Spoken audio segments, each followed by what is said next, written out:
نحمده ونصلي ونسلم على رسوله الكريم اما بعد بسم الله الرحمن الرحيم عن جندب القصري رضي الله تعالى عنه قال قال رسول الله صلى الله عليه وسلم من صلى صلاة الصبح فهو في ذمة الله فلا يطلبنكم الله من ذمته بشيء فإنه من يطلبه من ذمته بشيء يدركه ثم يكبه على وجهه في النار رواہ مسلم۔ حدیث نمبر 1494۔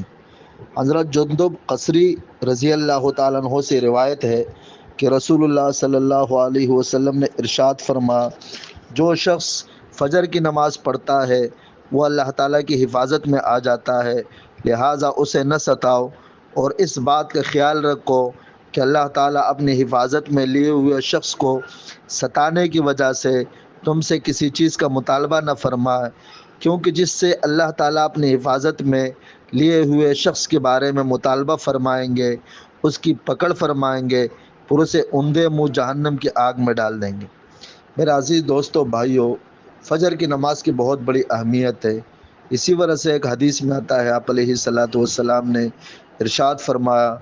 کہ منافقین پہ دو نمازیں بڑی بھاری ہے، ایک فجر کی نماز اور ایک عشاء کی نماز۔ اس میں مومن حاضر ہوتے ہیں، منافق حاضر نہیں ہوتے، کیونکہ یہ سونے کا ٹائم ہوتا ہے اور یہ گویا کہ اونگنے کا ٹائم ہوتا ہے، آرام کرنے کا ٹائم ہوتا ہے۔ فجر کے بارے میں آپ علیہ الصلاۃ والسلام نے فرمایا کہ جو رات کے اندھیروں میں چلے جاتے ہیں مسجد، ان کو جنت کی بشارت دے دو۔ تو اس وجہ سے یہاں اس حدیث میں بھی آپ علیہ الصلاۃ والسلام نے فرمایا کہ جو فجر کی نماز پڑھتا ہے وہ اللہ کی حفاظتی تحویل میں آ جاتا ہے،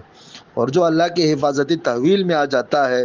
تو اس کو کبھی ستاؤ نہیں، اس کو کبھی اذیت نہ دو، اس کو کبھی پریشان نہیں کرو۔ جو اللہ کی تحویل میں ہے اور اس کی حفاظت میں اور اس کو تم ستاؤ گے، پریشان کرو گے